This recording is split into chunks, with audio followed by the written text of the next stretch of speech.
I used what I talk about in the dark side of discipline to go from binge drinker to social drinker to once a month drinker to now I'm just not, my identity is I'm not the type of person who drinks alcohol. And I use that identity every time I go into, when I go into drinking environments. We don't have drinkers at our events too much, but when I go to other people's events and people are always drinking, it's easy for me to just go, I'm not the type of person who drinks alcohol. So there's no, lost energy. Like when I was a social drinker, I had to go, I know I shouldn't have one, but I kind of want one. Oh my gosh, this person's pressuring me. But I'm going to wake up tomorrow being tired, so I don't know. And it's just, decision fatigue. But with your identity and your standards, when I can say, I'm just not the type of person who drinks alcohol, it's not for me, but thank you. I don't have to lose any energy on it. And now I can focus on the conversation. I can focus on bringing my energy and best self and listening, active listening and all that sort of stuff. And it really just is so freeing to be able to do that. And so it was a huge part of my journey was the effortless discipline systems in there, the elimination, the preparation, and the connection, which helped me go from, having the bad habit to getting rid of it.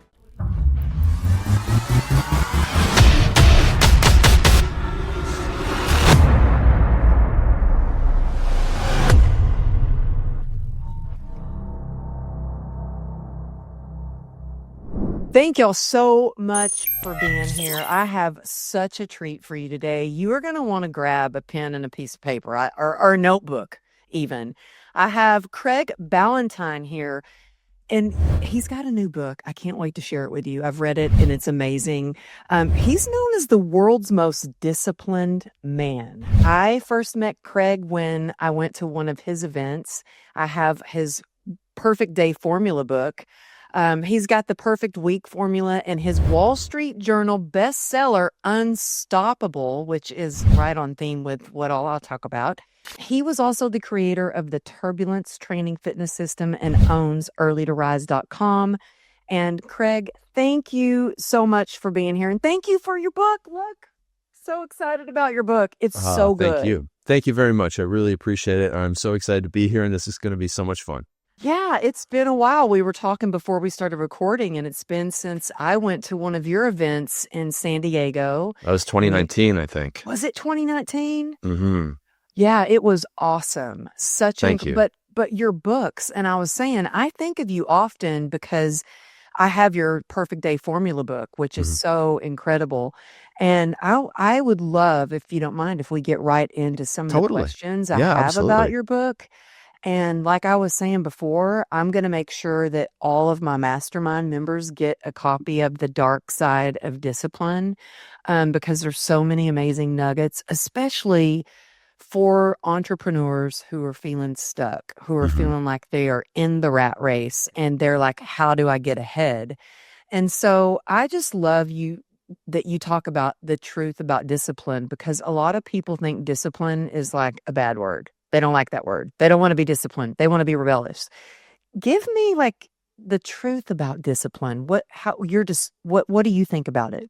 Yeah, man, I could unpack that one. So, most people do think that discipline is this thing that's it's just suffering and it's horrible. And it's like, starving at 7:00 at night and someone puts chocolate cake in front of you and, I got to, muster up this discipline.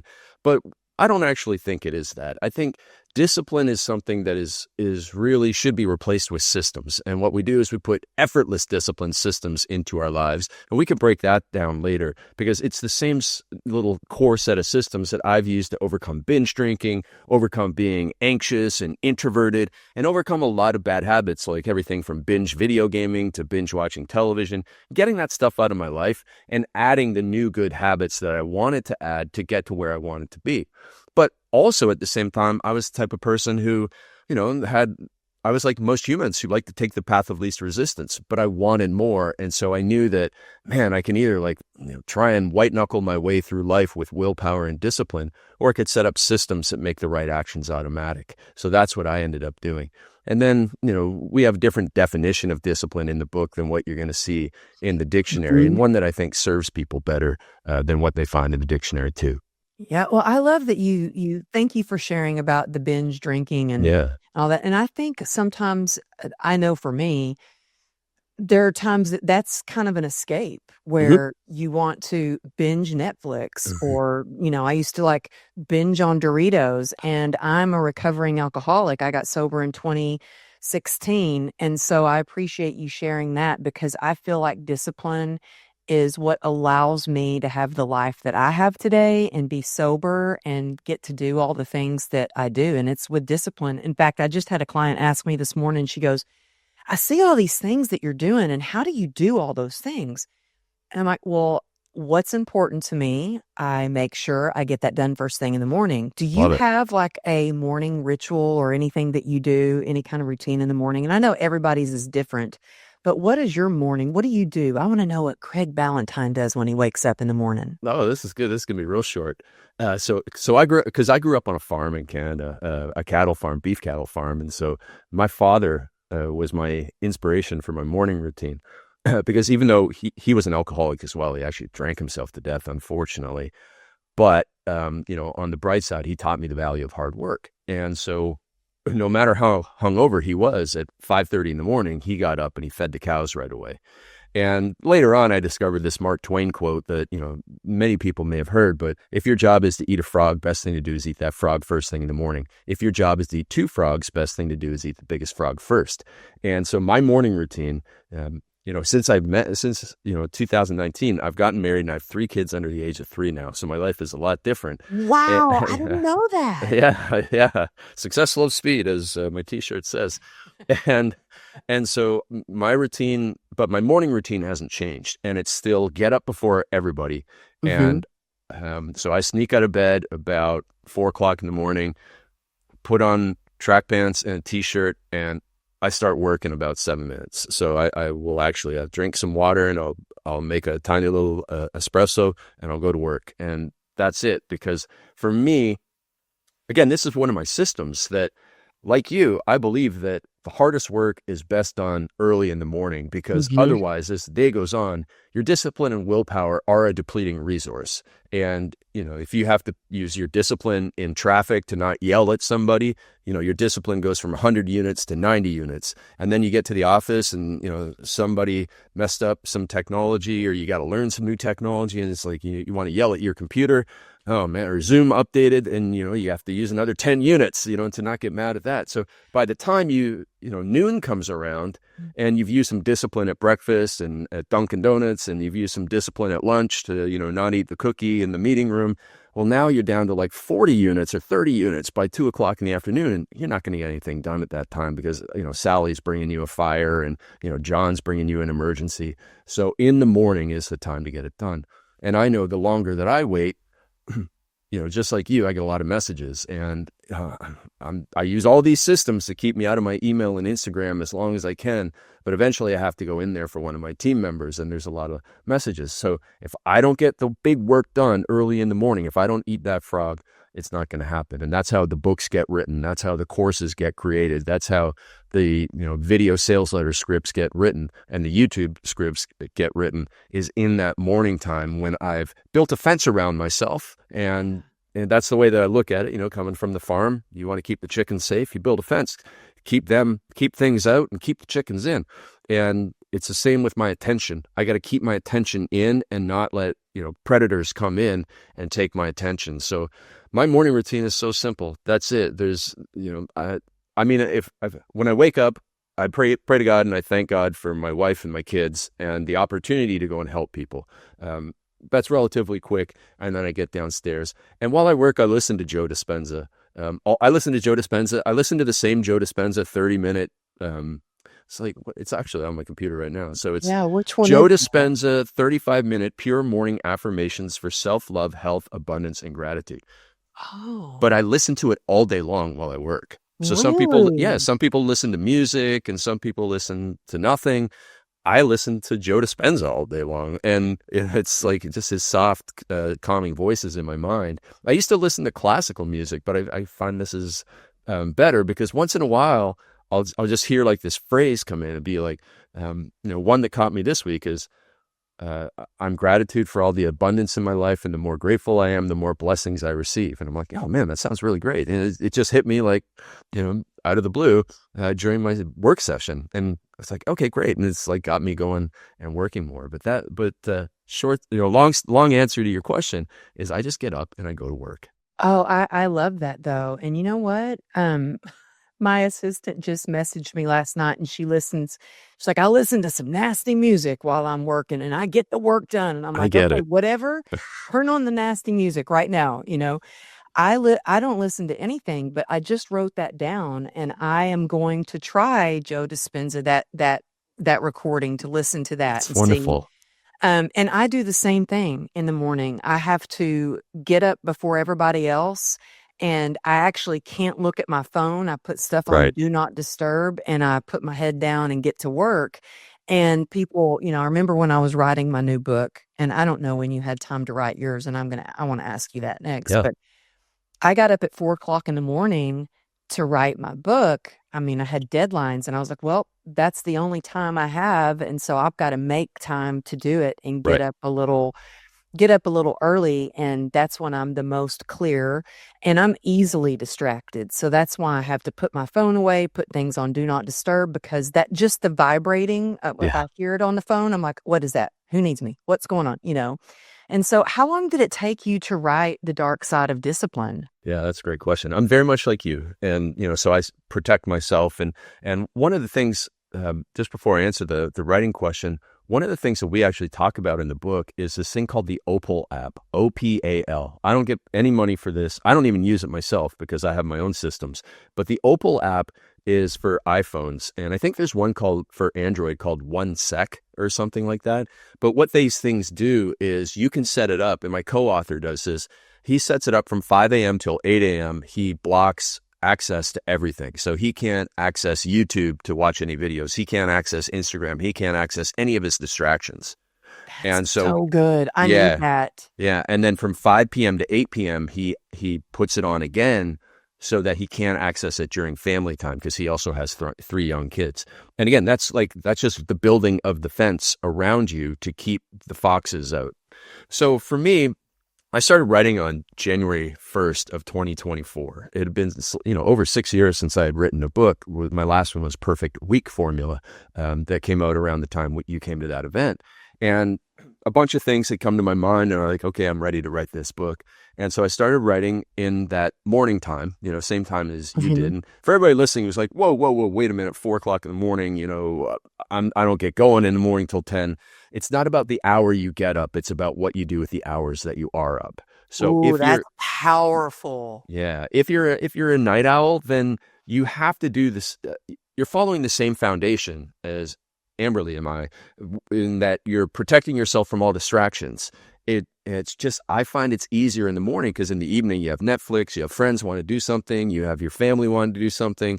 Some people do have alcohol, some people eat too much food, some people play video. It's just really hard to beat a night owl. It's very romantic and it's like, oh, I'm the night owl, writing my book under the midnight, burning the midnight oil. But it's very difficult to actually do that in practicality. So you're much better off getting up at 6:30, 7, whatever is early for you, and going right to it. And so what I did was on January 1st, not only did I start writing, I told everybody, all my clients and my email newsletter, I was going to have the first draft done by March 16th of 2024. So now I have accountability. And on days when I wake up and I'm like, I want to do anything else other than go down to my computer and write 1,000 words, I'll clean the house. I'd rather clean the house. And I'm not very good at cleaning the house. Like, I don't even know how to turn on a I broom. do the same thing though. I'm like, I will do a load of laundry rather than Right. do that thing I'm supposed to be doing. It's Right. great. Yeah. But what got my butt glued to the chair was, oh yeah, I promised these people. Yeah. And so this is something we do talk about in the book. And I think it's a missing link for somebody to be successful at any change in their life, whether they're trying to get rid of body fat or trying to get rid of alcohol or trying to get rid of bad habits, or they're trying to, add a new good habit to their life, such as writing or exercise. When you make a promise to either a group of people, well, if you do it to a group of people, they hold you accountable. And if you're a person of integrity, you will follow through. Your brain will just force you because you don't want to be seen as a hypocrite. If you get accountability to an individual, which a lot of your coaching clients and mastermind members are accountable to you. And you and I have this mutual friend, Bedros Keuilian, and he was the first guy who taught me this. And he didn't teach it to me. I learned it from the interactions that we had, because I had hired a lot of coaches before. And then I hired Bedros as a coach, even though we were business partners and stuff like that. I hired him. And I noticed with all my other coaches, I did about 80% of what they told me to do. And I was like, if I don't do the rest, it doesn't matter to me what they think of me. Then I hired Bedros, and I looked up to Bedros like a big brother. He's very influential in my life. And I realized, if he told me to jump 2 feet high, I would jump 2.5 feet high. That's as a metaphor. If he told me to do XYZ for the business, I would do XYZ ABC, because I found that I now had accountability to somebody I deeply did not want to disappoint. And I find that's a missing link in life that a lot of people can set goals on January 1st, but a lot of people fall off of that. And why is that? Because they don't tell like-minded positive people. And therefore they're like, well, I'm the easiest person to let down, and it doesn't matter if I let myself down. I didn't tell anybody, so nobody else knows. So I'm not going to feel like a hypocrite. And therefore the goals fall off. But I knew that I needed to get the book done. I knew that I needed that accountability and support for those tough days, just like everybody needs accountability and support for the tough days in any change in their life. And so I harnessed that power of accountability. And it was an ugly first draft that I got done. But I look at it like this, because in my fitness industry days, I used to be able to write little 500-word articles in about 15 minutes. Me too. I was writing because I was in the fitness industry for 26 years, and I contributed to Shape and Health Magazine. Oh, yeah. It was so easy. It was like, do a 500 or sometimes 1,000-word little article, and it was super easy. Right. And so if you plan and prepare the day before, so you have a little outline. So I learned this the hard way, right? Because I had a few times when I woke up to a blank screen. I'm like, I'm trying to write chapter 2. I don't know what to write. And, the next thing you know, you'd be off procrastinating. So I learned, I know what I'm going to do. The day before, so about 3:00 in the afternoon for me, I would write out 3 to 5 bullet points for what I want to write about the next day.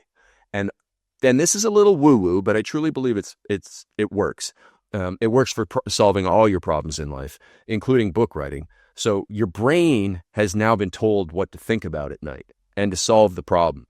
And so in the morning, all of the thoughts and the dots had been connected by my brain. So I woke up, and then I like to joke about this, but the most valuable class or course that I've ever taken in my schoolistic career was grade 10 keyboarding. Grade 10 keyboarding has made me so much money because I'm a writer, and it taught me how to write fast. So I get up in the morning, my brain's done the work, and I go to those little prompts on the page, and I can write 1,000 words in 30 minutes, 2,000 words in an hour. And that's not every day, but on the days that happens, it's just magic, and it pours out. So I had a lot of good days like that, but I also had those other days that were struggling, and I relied on the accountability to get it through. Oh, that's so good, though. That is so good. I can't wait to share that tip, though, with someone I know who is writing their book right now. So thank you really, for that. really She's helps. like, I don't know where to start. I don't know what to do. So thank you for that. And go ahead. I'm sorry. I just was excited about that. Yeah, I get really excited on the book stuff too. So I learned this from a guy named Adam Whitty in Charleston, South Carolina. He runs it's kind of like a hybrid self-publishing business of books. And I used his company for one of my first fitness books. And the way that they did this, so if anybody listening is thinking about writing a book, but just dreads the idea of sitting down at a computer, a lot of these ghostwriting companies will do it like this. Come up with about 10 chapter ideas. So you want to have your big core idea, and you want to make sure you get that right, and you want to make sure you have the outline where the story's told properly and the lessons are told properly. So that's a little bit of work outside the scope of this advice. You might want to go and read some stuff from Ryan Holiday on how to properly outline a book. But once you have the core idea and the title idea and the outline, and now you just come up with 10 chapter titles, and then in each of the 10 chapters, you come up with 5 subsections. So let's say it's like, how to overcome imposter syndrome. And then there's going to be, first of all, what is imposter syndrome? Who gets it? What are the 3 tips to overcome it? Here's a story about overcoming imposter syndrome, and then wrapping it all up. Let's just say that those are the 5 subtopics of the chapter. And then for each one of those 5 subtopics, you come up with 3 different questions. So now you have 10 chapters and you have 15 questions per per chapter. And so you have 150 questions, and you can do it all by audio. So you could have a friend interview you, or you could just do it yourself and say, okay, chapter 1, imposter syndrome. What is imposter syndrome? And then just speak for, let's see, I think it's about 2 or 3 minutes would get you a couple hundred words. And you just answer all those 150 questions. Now, here's where the trick comes in is what's talked does not look well when it's transcribed. It doesn't read well as a book. So you have to go and find somebody. But in this day and age, there's a lot of services, and there's a lot of even AI services out there that will take your transcription and turn it into a book. So provided you get the orientation right, and that's so important. And the orientation means the outline and the big idea, that there is something contrarian here, or that it's new, because a lot of books, unfortunately, it's like, it's somebody who, watched a whole bunch of other people's content and then, just summarized their lessons. That's not going to make a great book. But if you have something new inside of your book, you follow that system and you'll get done a lot faster. Because, my book, even though I was done my first draft by March 16th, I basically took the summer off because the ending was non-existent, like the third part of the book. And then, fortunately, one of the people, this guy, Daniel Woodder, my co-author, he's the head coach in our coaching company. He did this presentation at one of our events about raising your standards in your life. And I was like, oh, that's it. That's the solution. So then I recruited him as my co-author and we worked on it. And then the business got really busy. So we put the book off to the side because we were really busy with something that was more important. And then finally, we didn't get the book done. I think I signed off on it February 28th of this year, which is just a few weeks ago. And then the Amazon self-publishing machine is unbelievable. I can't believe how fast it was once we, had the book manuscript done to getting it, in people's hands was just a couple of weeks. It's crazy what Amazon can do. Yeah, I've done hybrid publishing, I've done self-publishing, and I've done traditional publishing. But and how fast it is when you do self-publishing and go through Amazon. I was like, what?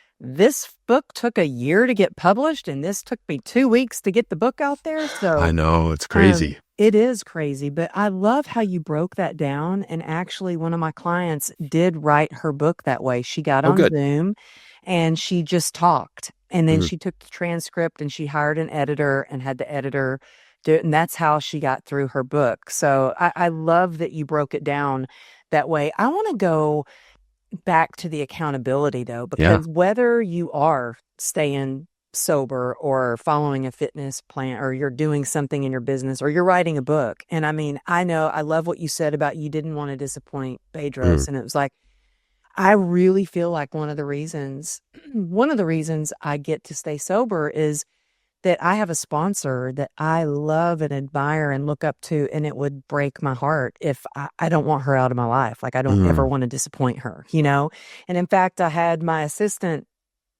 email her. She saw her in my calendar because we meet every week to go over big book stuff. And she emailed her about an appointment, and I emailed back and I said, no, this is a non-negotiable. This meeting has got to be locked into my calendar because it's important.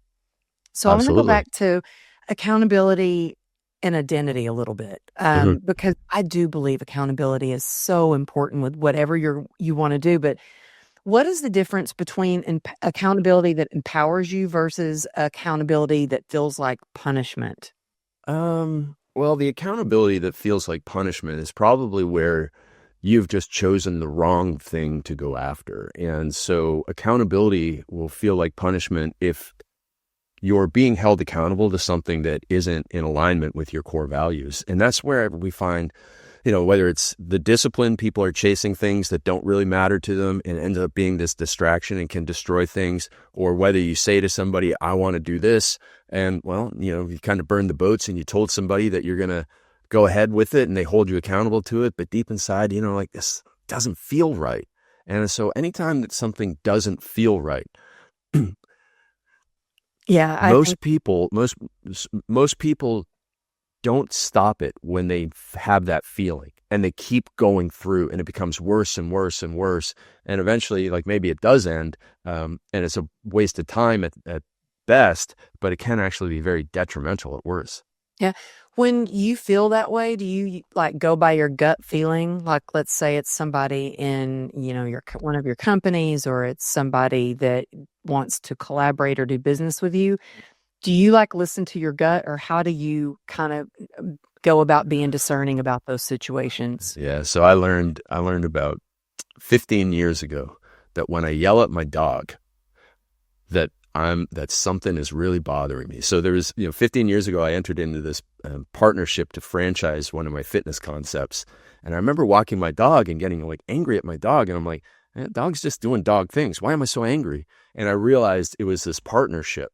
And so through self-reflection, introspection, I know, like, if I am acting out of character, then there's something deeper. And, my wife catches this before I even catch this. And, she's very helpful in helping me break it down and realize like what's really bothering me. But you can also do this through journaling, through prayer, through any type of self-reflection, introspection, which most people unfortunately skip over. But this is where you're going to find like, there's something not feeling right. What is it? And when you identify it, the other thing that I've learned over the years is that you have to act fast and end it. Because when I was younger, I was either avoiding difficult conversations, or I was like, well, maybe it'll get better. Held out That's a lot of me. hope. I'm like, well, maybe it'll get better. I'm just Yeah. hoping for the best. Yeah. Yeah. Unfortunately, past performance often does predict future behavior. And Ooh. it's wild what, bad actors will get away with. Like, it's a totally random story. Like, we have a client who works in the HR field, and one of her clients in corporate just had to fire a CFO because the CFO was embezzling from them. And then they found out that the CFO was in like 3 other trials. And I'm like, how on earth did somebody not find this out in the hiring process? And it was because the trials didn't become public until after the person got hired. But it's unbelievable how bad actors will go from one person to another person. And so if somebody leaves you with a bad taste, chances are that you need to act right away, and that this behavior will not change. Like, that is, there are some people that will change in life, but you can actually kind of go with the default that very few people will change in life. And so if you're in that situation, best to, we like to say part ways as friends, and then kind of like just a little clap our hands there. Yeah, it's so true though. And I find that it's interesting you told me about your dog. I just walked out of my office right before this call, and we have a new puppy, and Nugget completely like TP'd, like toilet papered our whole entire living room, was shredded toilet paper everywhere. A dog's got to do that at least once in their lifetime. Oh my goodness. And I looked and I was like, Nugget, did you do this? But, I wasn't mad, but I thought, oh my goodness. But, and that's a good point that you said, because there was a time when I had some different people that were working with me that I was like, why do I feel this way? Why do I not even want to look at my computer? I felt that need to escape, which is very dangerous. Mm-hmm. Because that's when you're going to pick up a vice or do something you're not, a bad habit or whatever. And so I think it's so interesting to do that it's important to not skip over the self-reflection and pay attention to those signs. But I love that you said that you're like, when you're yelling at the dog, something's not right. That is awesome. Have you ever read Dr. Peter Attia's book, Outlive? No. Okay, so he's a pretty famous doctor on Instagram, and he's got like 1 million followers, and it's a wonderful book. It's all about health and preventative health testing, and it's not. I thought it was going to be about biohacking, and it's not. It's actually pretty sensible. It's a little science heavy, but it's pretty sensible. Like, hey, here's how you avoid cancer as much as possible, and how to stop drinking, all this stuff. But he has this one chapter in there where he talks about his own anger problems. And he uses this really great graphic and visual about how we all have a stress tolerance window. Mm-hmm. And when we act out, when we get upset, it's because the stress tolerance window has been closed. And whether it's, like you were stuck in traffic for 1.5 hours, and you had too much caffeine, and, the day, somebody disappointed you in a meeting, okay, that's going to, all those things are going to close your stress tolerance window. And when Nugget TPs the room, today your stress tolerance window was open, but on a day like that, your stress tolerance window is shut. And then that's when you kind of yell at the dog. And that's, what happened to me. The relationship with those people who were charging me a lot of money for something that didn't feel right, and I hadn't gotten out of the relationship, had just totally shut my stress tolerance window. And so when the dog did what dogs do, I got angrier than a normal person or a rational person should have. And so that was the sign that, my stress tolerance window is shut. I need to go and open it by getting out of this relationship. Yeah, you know what? I love how you explain things. And by the way, y'all, if you haven't gone to one of his events, you are such an incredible speaker. Your Thank you. events are amazing. I know you've got one coming up. I'm not sure this might be out right after your event in Miami. It's in Miami, right? Yeah, it is. Okay. And then we have about 3 a year all over the place. Okay, I'll make sure to put the links to where they can find your events because it Mhm. was really a great event. And one thing that I loved that I won't forget about your event is when you did the pre-registration, you gave out books. Mm-hmm. Do you do that at every event, or was that just a special thing? No, totally. I wrote my books to be read. I ship out a lot of books because I'm also I have introverted tendencies. And so for me, going to a conference and leaving with 100 new friends doesn't really happen. But with a book, I message people on Instagram and I'm like, hey, I'd love to send you my book. And that's how I get started on a relationship with somebody. So I don't have to leave my house. But all of a sudden, then it's like, okay, yeah, read your book, come on my podcast, and then have an hour conversation with them, which is actually more beneficial and more in depth than what you generally get at a conference with somebody. And the next thing you know, I'm growing my network and meeting new people and learning from them all through these conversations, because you learn in the little chit chat before and the chit chat after, and then the follow up and all that sort of thing. And so my books, man, you know how hard that you work to write that book behind you. I know how hard I work to write my books. I'm working 10 times harder just to get people to read them because not only, was it hard work, but I really believe that there's some very, very important information in these books that people need to read. So we work very hard, and any excuse I can find. I don't know if you have these in your neighborhood, but in the neighborhoods I live in here in Vancouver, everybody has, not everybody, but there's every block or little community has those little libraries. Yeah. I'm like stuffing my books in those libraries all the time. I do like, the same thing. I'm doing the circuit. I do the same thing. I'm like, oh, maybe I should leave a book over there. Maybe somebody will pick it up, Right. And I was really excited. I had people messaging me because with my first book, a lot of people, I didn't see it in a lot of bookstores and stuff. So every city that I went to, and if I found a bookstore, I would go in that bookstore and I would say, do you have True Grit and Grace here? And Right. they would be like, oh, no. I'm like, oh, you know what? Can we order that?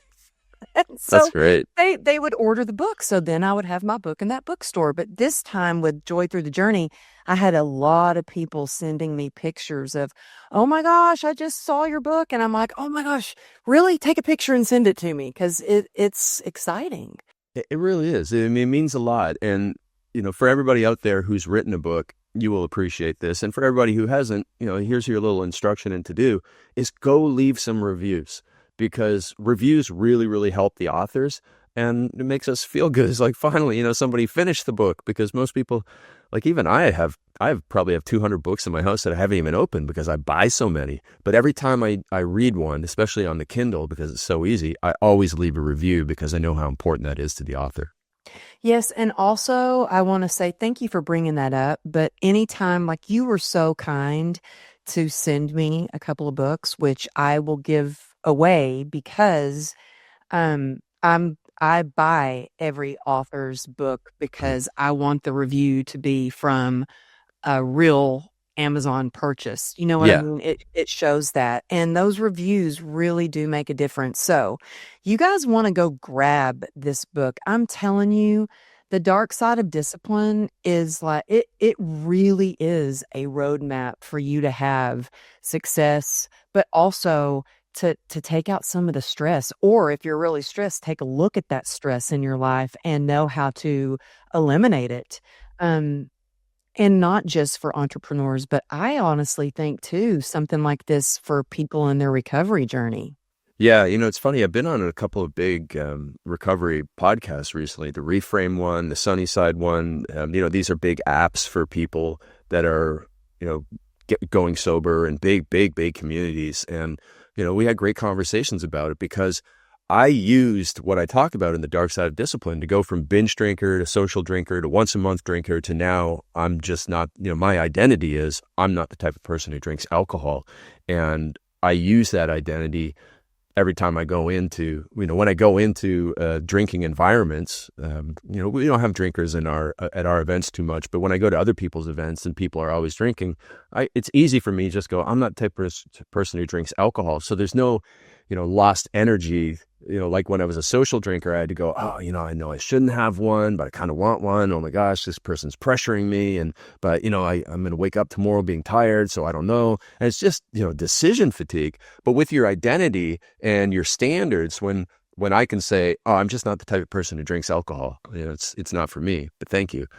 I don't have to lose any energy on it. And now I can focus on the conversation. I can focus on bringing my energy and best self and listening, active listening, and all that sort of stuff. And it really just is so freeing to be able to do that. And so it was a huge part of my journey was the effortless discipline systems in there, the elimination, the preparation, and the connection, which helped me go from, having the bad habit to getting rid of it. Oh, that's so awesome. And yeah, at my events, I don't mind if people drink. Right. I could care one way or another. But it's interesting for some reason at my events, and I had somebody actually bring this to my attention because I didn't even look. I wasn't looking to see what people were drinking. But I had my friend Craig Siegel actually. He goes, Oh, I was just on his show. What a great guy. Oh, Craig. Yes, Craig. I'm sorry. It wasn't Craig. It was Kelly Siegel. He's our other friend. Craig knows him as well. He's got a show too. And if you don't know him, I need to introduce you to him. Oh, I'd love it.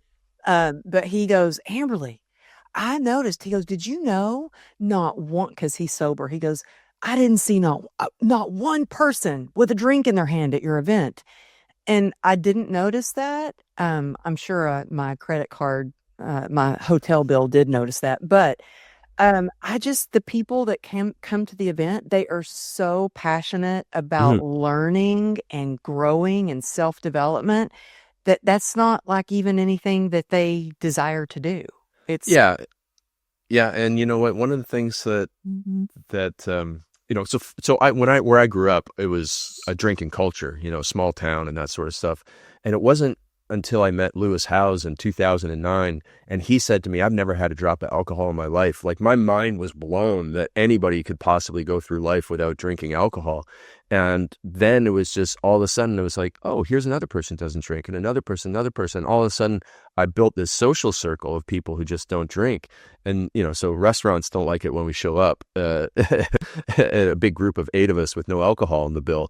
But, it's the conversation. We can have just as much fun, and the conversation is great. And those people are out there. So if anybody's listening, is like, oh man, I'd love to find people that don't drink. You just got to go to the right events and be around the right people. And eventually you'll collect those people, and that will be your circle. And just like Jim Rohn once said, you are the average of the 5 people you spend the most time with. So those habits will rub off on you. It's so true. It sure will. And I think that the more that you know who you are, like you talked about, like having that identity of, Yeah. I'm just not a person that really finds myself as, a drinker, somebody that wants to grab a drink. I think once you know who you are, you're very like grounded in who you are, and you have integrity and you put that energy out there, that you start to attract the same kind of people. Absolutely. Yeah. I want to talk, there's a lot of people that self-sabotage out there first of all, why do you think that is? Why do you think that people self-sabotage? I'm guilty of it. I've done it. And it could be anything from your eating to your work, what you're doing, to a relationship. But why do you think it is that people self-sabotage?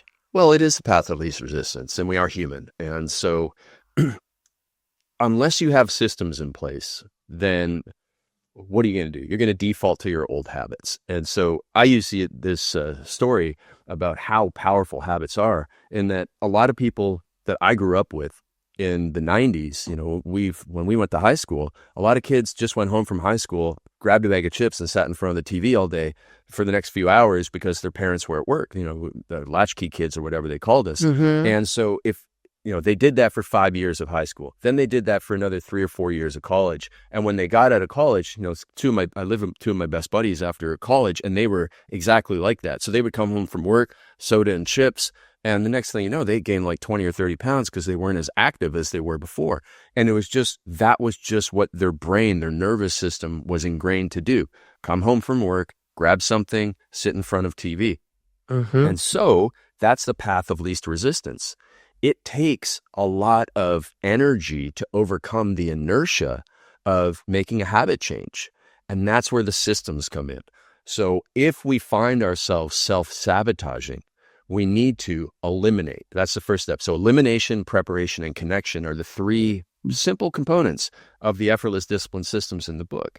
And if you eliminate, if you'd like to eat potato chips and you end up eating a bag every time you open one, can't have them in the house. You got to eliminate that.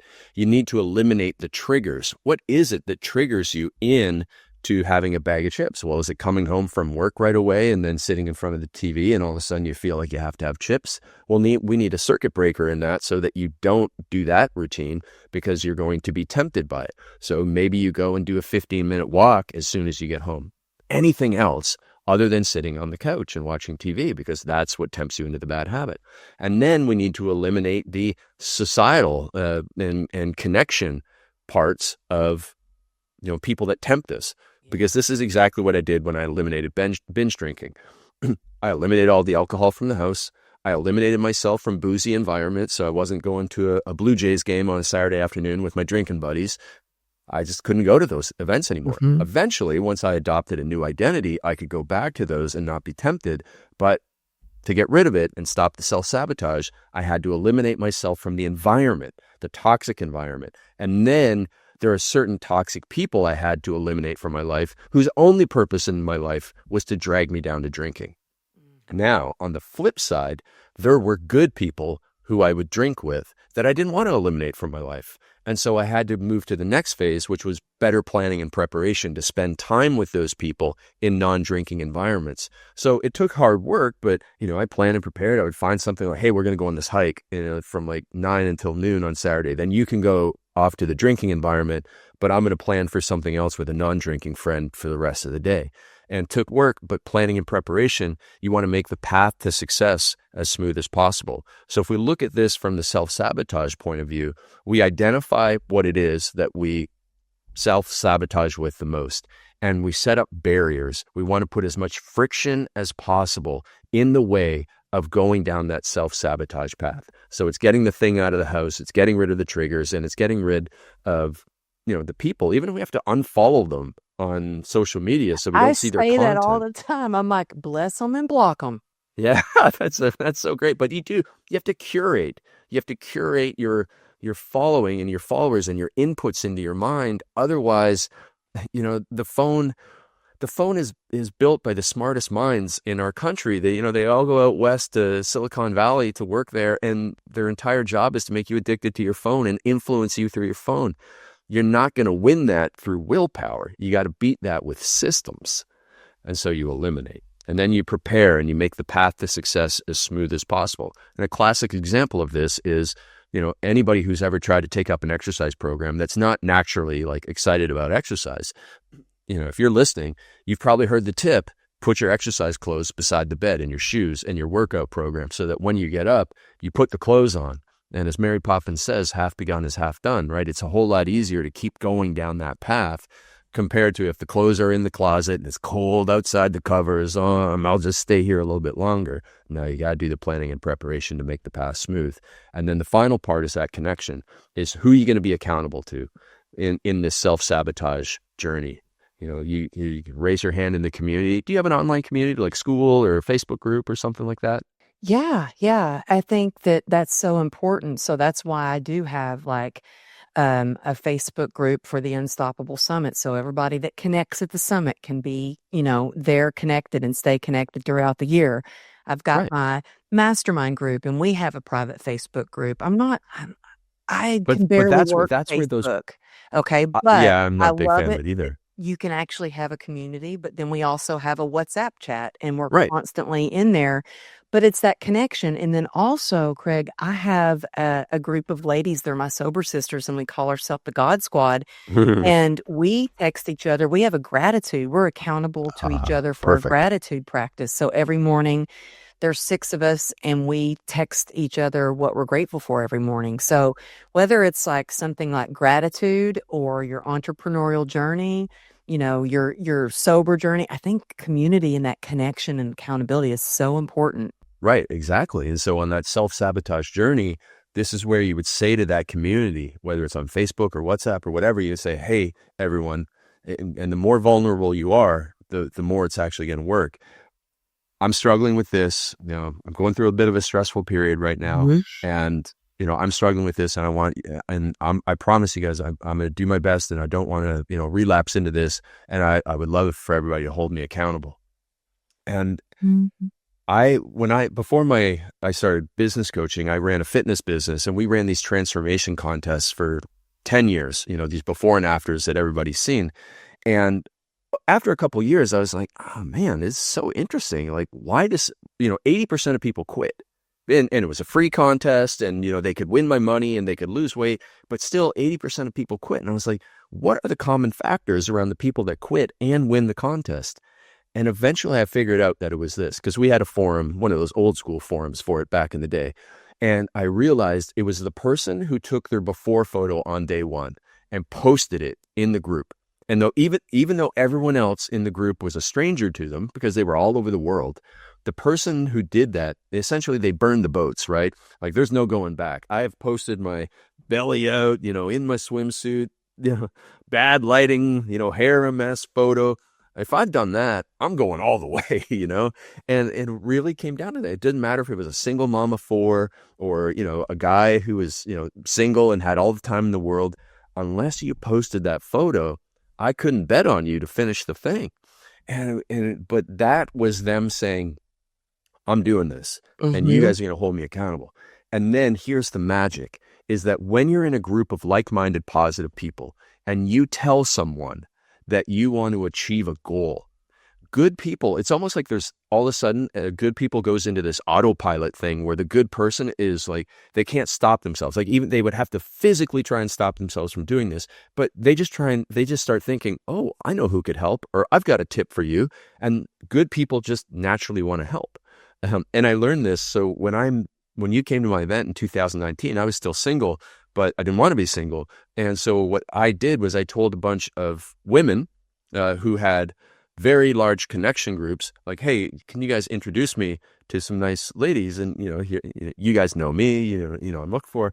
And so all of a sudden I had like 6 women who I thought it was their job to introduce, they had full-time jobs, but it felt like it was their job. They had taken on a second job of trying to help me find somebody. And, I would get like a message every day. What about this girl? What about this girl? Can I introduce you to this friend? And it was so great because it just showed me that when you're around good people, they will go out of their way to help you. And so the big message here, all the way back to the self-sabotage thing, is yes, we do the elimination and preparation on our own. But the magic doesn't happen until we find the like-minded people and recruit them to hold us accountable, because that is the secret ingredient. It sure is. And you know what I share a lot about is, I used to think that it was all about, I just got to grit it out. I got to Yeah. it's all grit. And when you've got grit, there is no quit. And what I realized I learned the hard way is resilience and success isn't from grit alone. I mean, I know Angela Duckworth says that grit is the key predictor of success, but what I've learned is grit without connection feels like resistance, and grit with connection, that's where you really find resilience and success. And Absolutely. yeah. Because if you think about like a weight loss journey, a weight loss journey that a person tries to do on their own through grit, man, it's suffering, it's It not is. enjoyable. But if you get if you work out with a group of women or, a group of men and women who are all like-minded, like you go to a Fit Body boot camp and all of a sudden the workouts are fun and, you're excited to high five the same people at the start of the workout. And yeah, there's obviously going to be sacrifice in the workout and there's going to be sacrifice around, certain foods that you kind of have to set aside for a while. But it's the difference between sacrifice and suffering. They're not the same thing. And you can have discipline in a way where it's a short-term sacrifice, or you can set your life up to be miserable and suffer and think that that's the way to be successful in life. But it doesn't require that. I've seen, because I've talked to so many people, and they're off. You can be happy and you can be successful through a little bit of sacrifice, and you don't have to suffer. Oh, I love that. And speaking of Fit Body Boot Camp, I have to say that when I spoke at their event, it was one of my absolute most favorite events I've ever spoken at. They are wonderful. Unbelievable. So, yeah, their working out is definitely not suffering. They are on fire. It Right. was it was so much fun. Well, I tell you, I could talk to you all day. I always learn so much from you every time I hear you speak. I've Thank been you. over here taking notes, by the way. Good. I mean, you are just amazing, and I really hope to get to one of your events soon. But you guys, you got to go out and get The Dark Side of Discipline. Here it is. If you're watching on YouTube, go grab it. Like I said, I'm going to make sure that my mastermind members have a copy of this. It is incredible. You offer so much value. I feel Thank like you. it's like, here's the secret. Here, the secret to success and fulfillment right here. Just grab this book. And it's short too. And that's one of the things that I really love about it is that I can actually read it because it's short and how it's formatted is great. And I notice that I love it. Yeah. Thank you. So tell us where people can find you, the best place to grab the book. And you guys that are listening and maybe you're out for a run or you're driving, don't worry. I will have these links in the show notes for you to check out. But tell everybody where they can find you. Yeah, absolutely. I'm on Instagram at Real Craig Ballantyne, and I love hearing from people on Instagram. That's my one social media that I use. And then also you can grab the book at darksideofdiscipline.com or on Amazon. The ebook, audiobook, paperback and hard copy are all there too. And write a review, y'all. Yes, thank you for him. Also, you guys, like he said, he would love to hear from you. Take a screenshot of this and let's shout his name and his book off the rooftops. Take a screenshot. And when you share that, when I see it, it just makes it, melts my heart. So I always share it when you post the podcast or the YouTube in your stories on Instagram at Real Craig Ballantyne and then Amberly Lago Motivation. Craig, you're amazing. Thank you so much with your really eventful life for stopping in to share your wisdom with us. I really, really appreciate you. And thank y'all for tuning in. I appreciate y'all tuning in. It's because of you that this show is a top 1% podcast. So thank you for tuning in each week. And I will see you next week.